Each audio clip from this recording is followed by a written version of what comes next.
কৰিছে বাবাৰ চৰণ সেৱা কৰিবলৈ সক্ষম হ'লোঁ তেওঁৰ পত্ৰ ল'লোঁ আৰু পূজা প্ৰায় অন্ত প্ৰসাদ বিতৰণ কৰি আছে আৰু চিনাকি অচিনাকি বহু লোকে আহি প্ৰণাম জনাইছে বাবাৰ চৰণ সেৱা জনাইছে আমাকো মৰম দিছে খুব ভাল লাগে যাত্ৰা পথ ইমান দূৰ যাত্ৰা ছদিনকৈ খোজকাঢ়ি আহি লোকে কষ্ট দুখ ভাগৰ যেন সকলো শেষ হৈ গ'ল নিজকে খুব ধন্য মানিছোঁ আৰু এইখিনিতে সকলো শিৱসাগৰৰ যোৰহাটবাসী ৰাইজক কৃতজ্ঞতা মনত ৰাখিছিলোঁ তেওঁলোকৰ অনুগ্ৰহতে আৰু গোটেই অসমৰ মানুহ যিখিনি ঠাইখন চাই পেলাই খোজকাঢ়ি পেলাই ছটা দিন খোজকাঢ়ি। নমস্কাৰ ফ্ৰেণ্ডছ, পুনৰ এটা নতুন ভিডিঅ'লৈ মই প্ৰাঞ্জল প্ৰতিমে আপোনালোকক সকলোকে স্বাগতম জনাইছো আৰু আপোনালোকে যিমান পাৰে এই ভিডিঅ'টো প্ৰথমতে শেষলৈকে চাওক আৰু তাৰ পিছত যদি আপোনালোকৰ ভাল লাগে তেনেহলে ভিডিঅ'টোত এটা লাইক কৰিবলৈ নাপাহৰিব আৰু শেষত ভিডিঅ'টো চাই আপোনালোকে যিমান পাৰে শ্বেয়াৰ কৰি দিব আপোনালোকৰ বন্ধু বৰ্গৰ মাজলৈ। তেনেহলে আহক ফ্ৰেণ্ডছ, আজিৰ এই ভিডিঅ'টো আৰম্ভ কৰোঁ।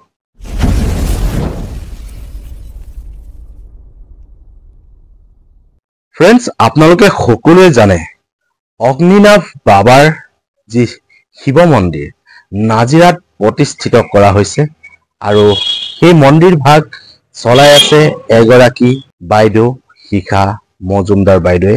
আৰু এতিয়া কথা হ'ল সেই বাইদেৱে সেই মন্দিৰত ভক্তসকলৰ দৰ্শনৰ সময়ত কিছু নিয়ম নীতি আগৰ পৰা সলনি কৰিছে, কাৰণ সেয়া ভক্তৰ সুবিধাৰ কাৰণে সলনি কৰা দেখা গৈছে। আপোনালোকে মোৰ আগৰ ভিডিঅ'ত দেখিছিলে যে কি কাৰণে আচলতে এই নিয়মসমূহ 1 ফেব্ৰুৱাৰীৰ পৰা সলনি কৰা হৈছিল।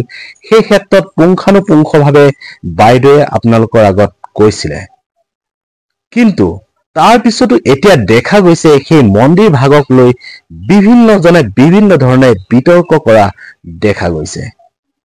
কোনোবাই এনেকুৱা ধৰণলৈকে মন্তব্য প্ৰকাশ কৰিছে যিবোৰ শুনাৰ পিছত এতিয়া সেই শিখা বাইদেৱে মনত বহুত আঘাত পাইছে আৰু তেওঁ মানসিকভাৱে ভাগি পৰিছে। তথাপিও তেওঁ কিন্তু সেই অগ্নিনাভ বাবাৰ যি চৰণ, সেই চৰণত তেওঁ সদায় পূজা অৰ্চনা কৰি আছে।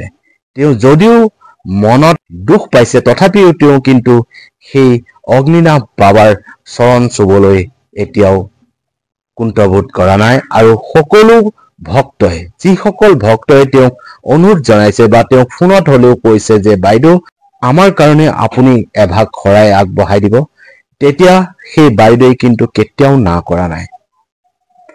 এতিয়া কথা হ'ল আজিৰ এই ভিডিঅ'টোত মই আপোনালোকক এটা এনেকুৱা জ্বলন্ত উদাহৰণ, জ্বলন্ত প্ৰমাণ আপোনালোকক দেখুৱাম যিটো এক চিৰন্তন সত্য।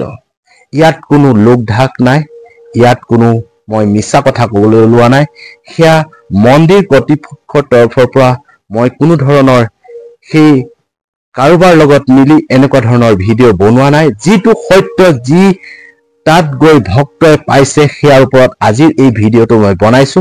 আশা কৰিছো আপোনালোকে এই অগ্নিনাভ বাবাৰ ওপৰত যদি আপোনালোকৰ ভক্তি আছে বা বিশ্বাস আছে তেনেহলে এই ভিডিঅ'টো আপোনালোকে 10 জনলৈ এই ভিডিঅ'টো শ্বেয়াৰ কৰি দিয়ক আৰু এই যিজন ভক্তই তাত গৈ তেওঁ সুফল পাইছে সেয়া আজি আপোনালোকক দেখুৱাম এই ভিডিঅ'টোত। প্ৰথমতে আপোনালোকে এটা ভিজুৱেল চাই লওক, য'ত দেখা পাব এজন ভক্তই সেই অগ্নিনাভ মন্দিৰত গৈ তেওঁ সেই মন্দিৰত দৰ্শন কৰিছিল। আপোনালোকে যে স্ক্ৰীনত দেখিছে এই ভক্তজন হৈছে পশ্চিম কাৰ্বি আংলঙৰ এজন ভক্ত, যিজন ভক্তই নিজৰ ভৰিৰে খোজকাঢ়ি সেই অগ্নিনাভ মন্দিৰলৈ তেওঁ গৈছিল আৰু তাত গৈ দৰ্শন কৰিছিল অগ্নিনাভ বাবাক আৰু তাৰ পিছত তেওঁ ঘৰলৈ গুচি আহিছিল আৰু আহি তেওঁ এতিয়া এনেকুৱাকৈ সুফল লাভ কৰিছে, সেয়া আপোনালোকক তাক বুজাবলৈ আমাৰ ভাষা নাই। ফ্ৰেণ্ডছ, আপোনালোকে যে দেখিছে এই শিশুটি হৈছে তেওঁৰ একমাত্ৰ পুত্ৰ সন্তান। তেওঁ জন্মগতভাৱে শাৰীৰিকভাৱে তেওঁ অক্ষম।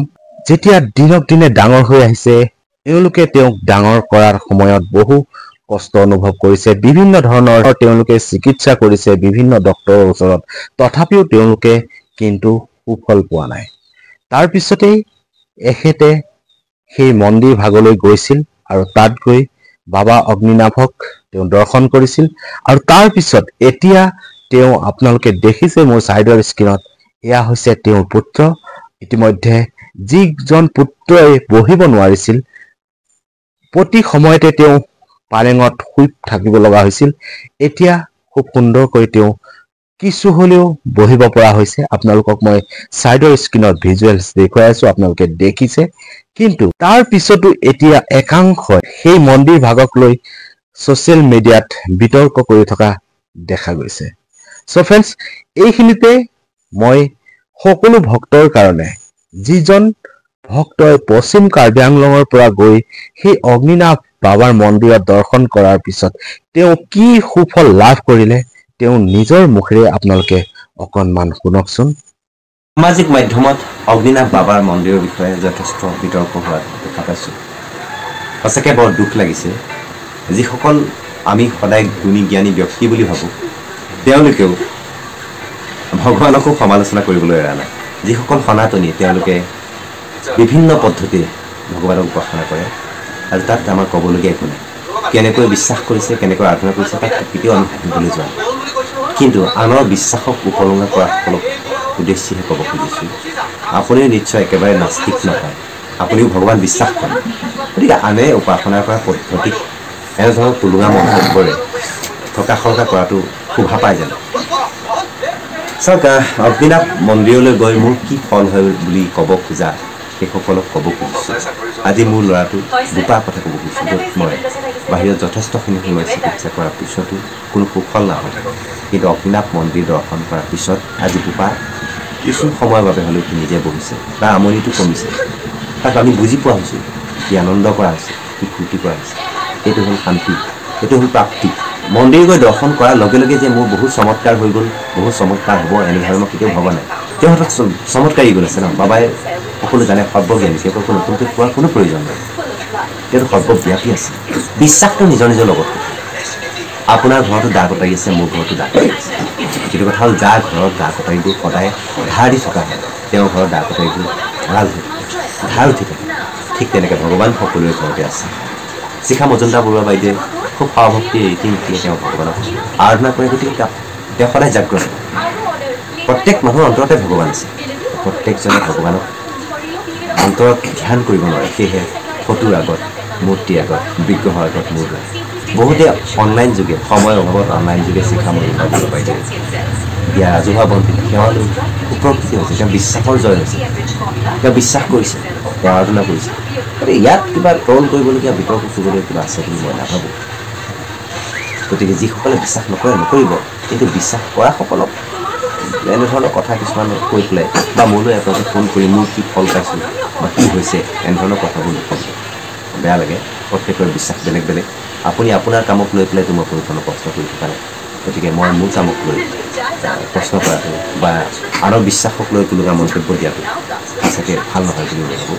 বাবাই সকলোকে কৃপা কৰক, সকলো সুমতি দিয়ক। বিশ্বাসটো নিজৰ লগত কথা, বিশ্বাসে মিলাই ৰাখক, আৰু সেই বিশ্বাসে আগবাঢ়ক। অগ্নিনাভ বাবাই সকলোকে কৃপা কৰক। ওম নমঃ শিৱায়, ওম নমো ভগৱতী ৰুদ্ৰায়। ফ্ৰেণ্ডছ, আপোনালোকে শুনিলে, এয়া হৈছে সেইজন ভক্ত, যিজন ভক্তই ইতিমধ্যে সেই মন্দিৰ ভাগলৈ গৈ তেওঁ এতিয়া ঘৰত সুফল লাভ কৰিছে। গতিকে আশা কৰিম আপোনালোকে ভিডিঅ'টো যিমান পাৰে শ্বেয়াৰ কৰি দিব আৰু সকলো ভক্তৰ মাজত এই ভিডিঅ'টো বিলাই দিয়ক।